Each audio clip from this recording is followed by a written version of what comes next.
All right. Hey, Dr. Greg. Good Hey, morning. hey, good to see you, Dr. Bob. It's nice to share some inspiration with someone like Always, yourself. always, always. This is turning into the Dr. B and Dr. G show. Yeah, I don't know.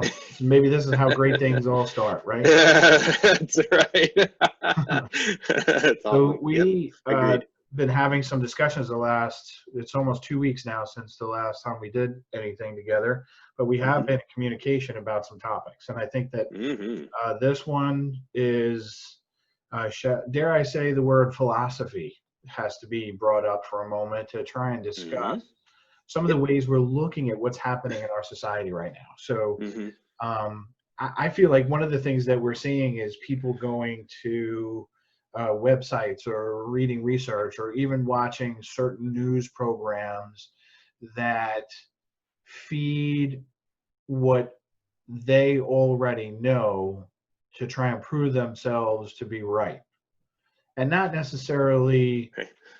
becoming more educated or learning or something like that, but just to prove whatever their belief system is. The issue that I think we have is to take a step behind that, is to say, well, what is your belief system? I mean, most people hmm don't really know where these things come from or where we get our thoughts and ideas from, other than hmm things we've just kind of picked up like spaghetti sticking to the wall when it's ready. Things just, we heard something, somebody said, and so that we believe it. And if it comes from somebody of importance, we believe it even more. So it must be true hmm if so and so said it. Um, It's on and, the news, right? and even the benchmark, our benchmark for our conversations, which has always been, well, let's do science and let's do scientific research. Well, we've got the issue with even just masks. We wear a mask, we not wear a mask, and what's the hmm research on masks? And you can look up our research that says we should wear them, and there's research out there that says we shouldn't be wearing them if we're Yep. healthy. hmm So you could find research now to support your belief system rather than finding ways to finding ways to find what the real truth is and really becoming educated hmm on something. Yep.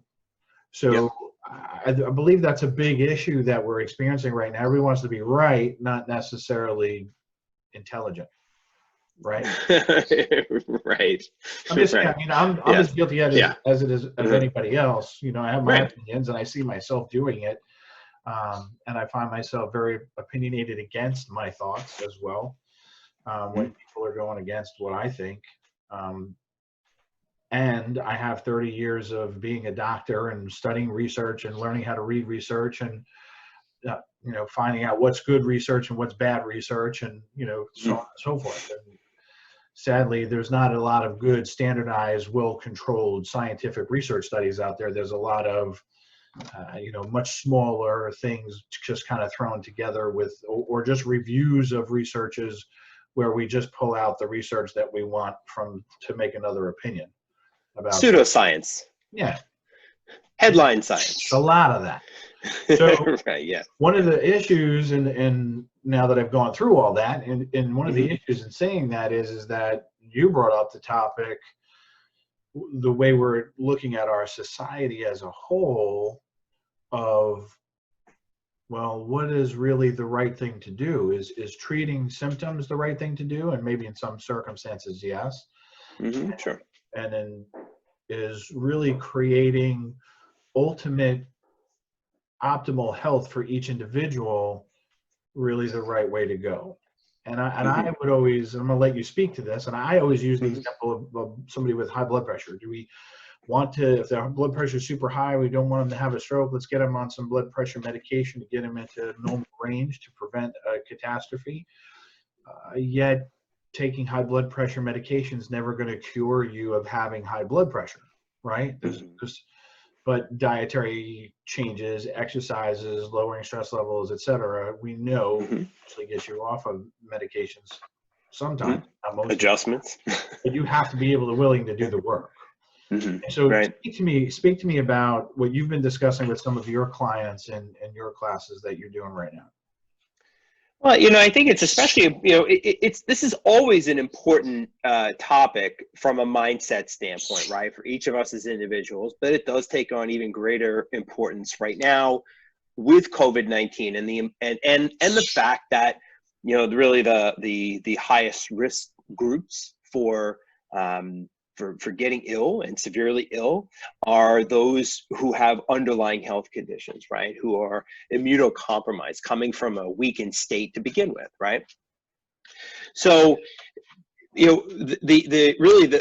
main topic of conversations that I've been having with my clients lately is really from a mindset standpoint. Is talking about the difference between creating health versus fixing problems.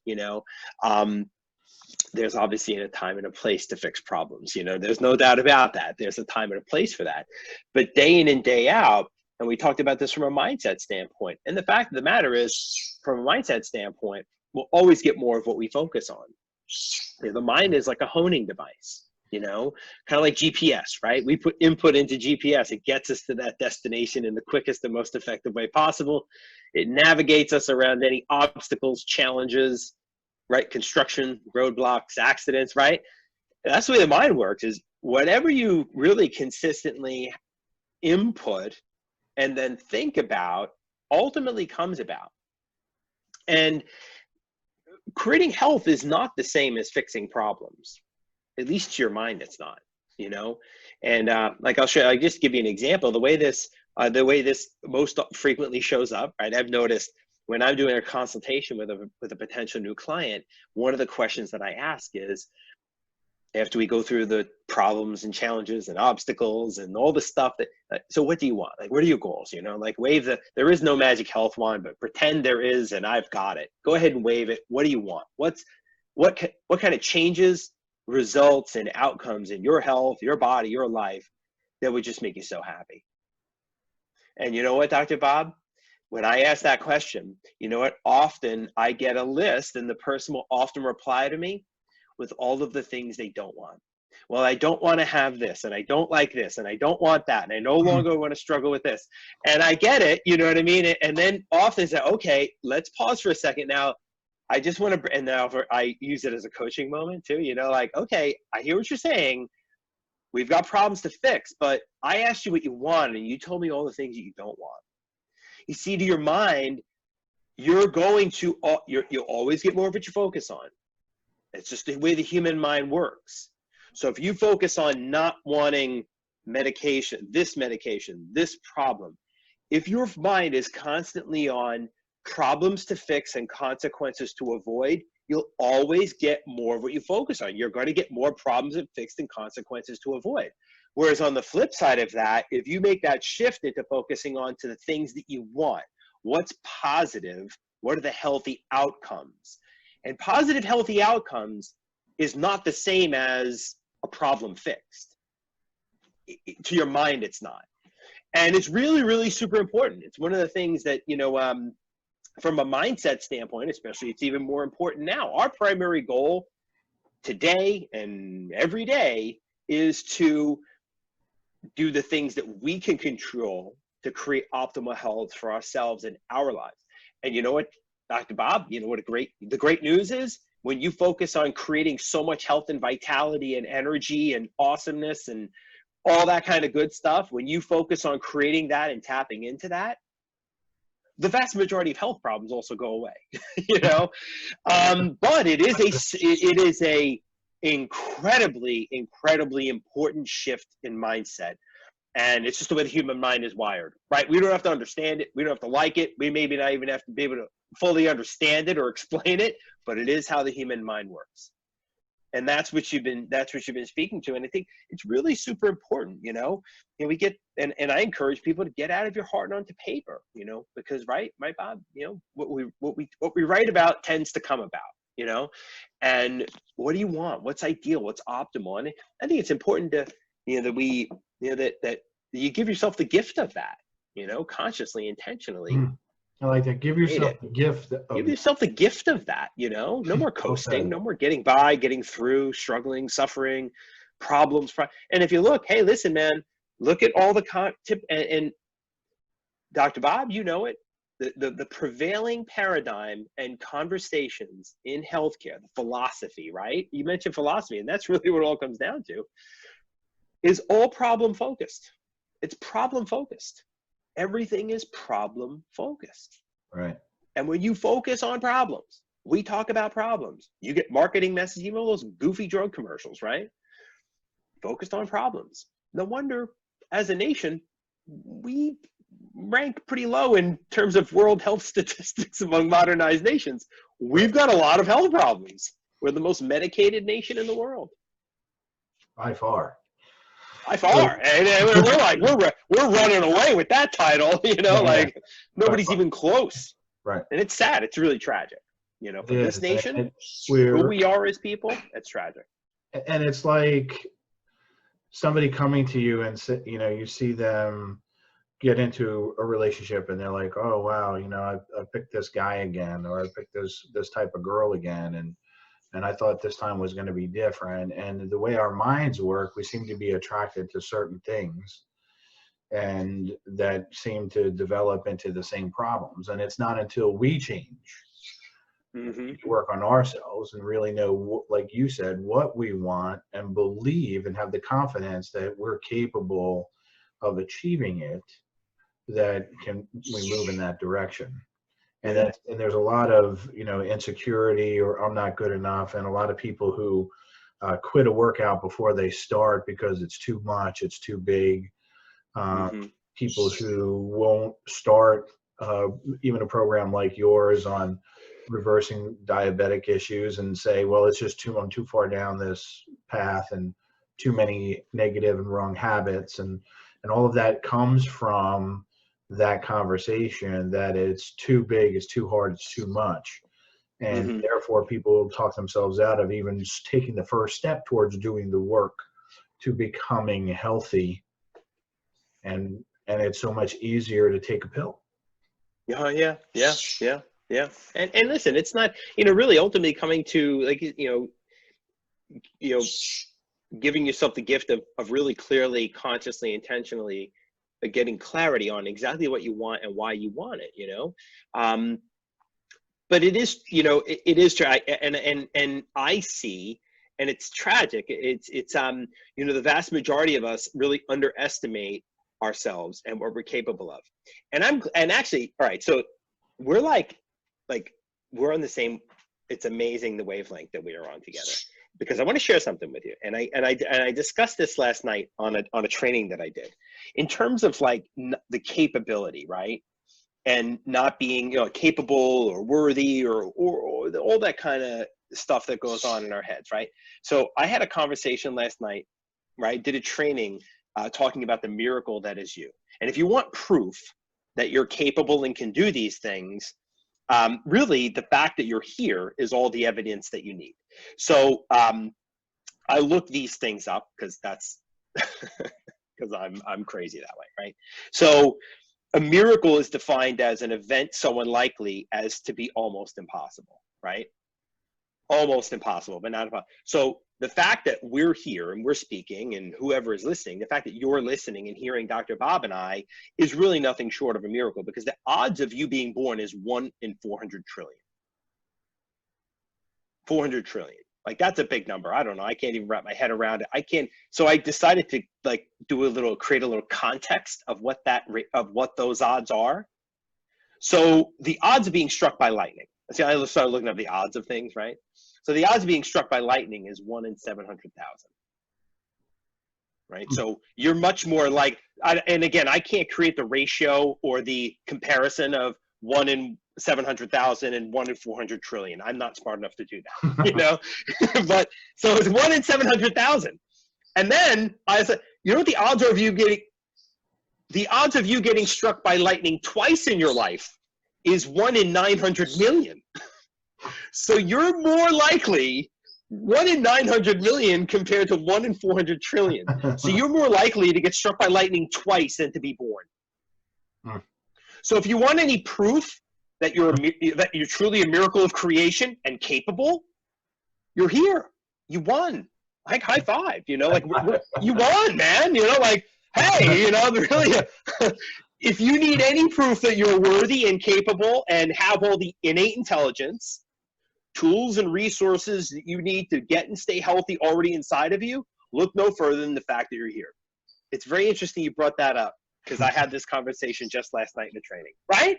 It's And we've awesome. got this potential. We've got it. It's there. We're here. I mean, you won. And I also looked up the odds of, you know, you start looking stuff up and it says the odds of this, the odds of that. So the odds of getting attacked by a shark came up. I didn't even go there. I didn't even want to read and look at it. I don't want to even. It's not even something. Right? You get what you focus on, right? I don't want to think about or focus on that at all, right? Those things scare me. Yeah, for sure.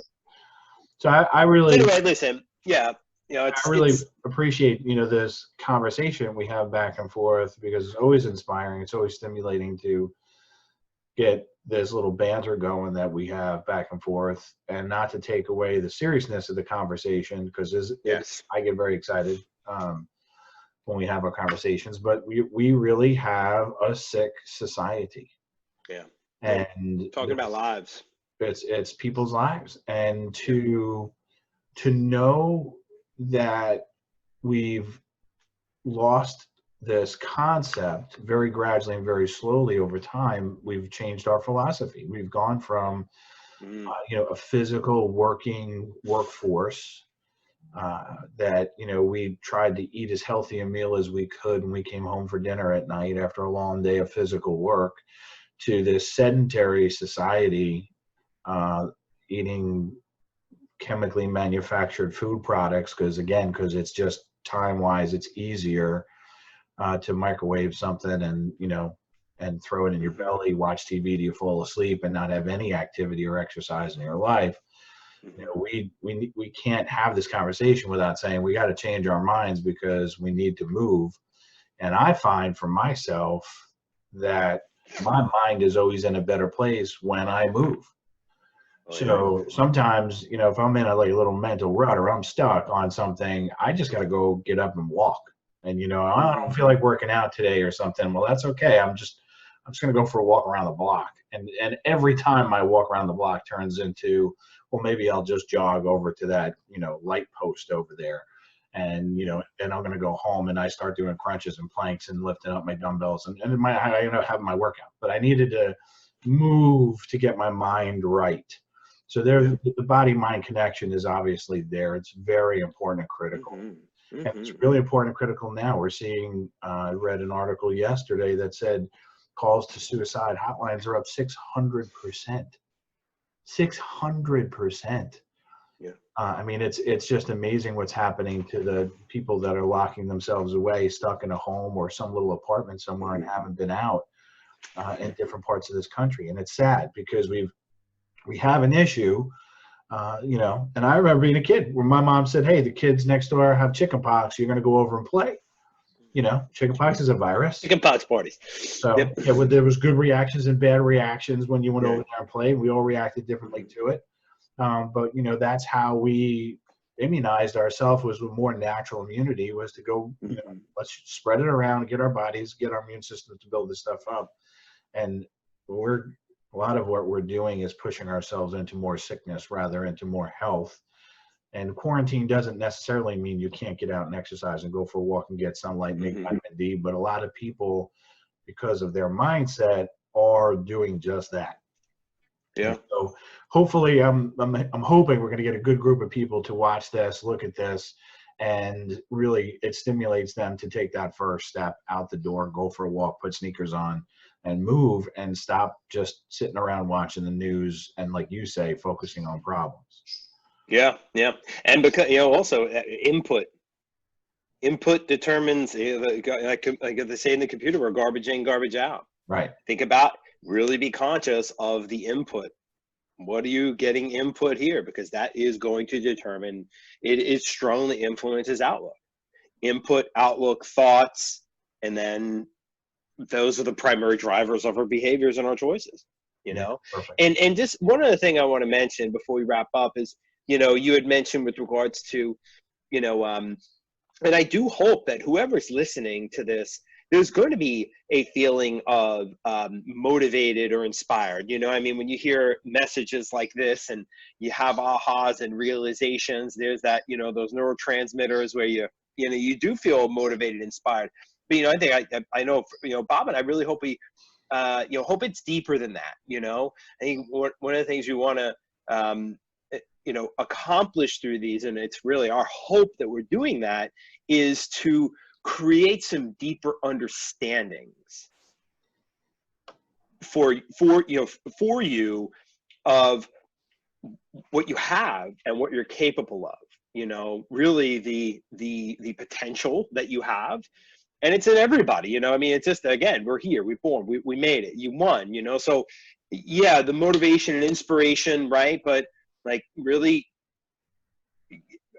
our hope is that you have a deeper knowledge and understanding where you own it, of what's possible and what you're capable of, and all your potential, and the fact that you won, and and to have faith in all of that, and live your life in a way that shows faith in those, with moving and what you fuel your body with, and taking all those healthy action steps on a daily basis. So let's with a recap, just it's all really about we're not totally for treating symptoms as much as we are for creating optimal health. That's got to be job number one. And yes, there are times when we need to treat a symptom because it's jeopardizing our life, but it's not going to fix a problem by treating a symptom. We've got to get to the cause of the problem, and that means we've got to get healthier. And in our society, we can't keep making the decisions that we're making and getting sicker as a society, because every little virus that comes along is going to take us down. And if we become incredibly healthy as a society, then viruses can come and go and will not have the same effect, whether it's a flu, that's right, or COVID, or anything. That's right. Yep. Get strong, get healthy, get healthy. And then, your life depends on it. So you're the best, Dr. Bob. You as well, Dr. G. Thank you so much. I appreciate you lending your time to my patients and myself, and we'll get this posted and up for everybody to see. And my best to your family. Okay, buddy? Likewise. Right on, brother. All right. Take care, folks. All right, bye. Bye-bye.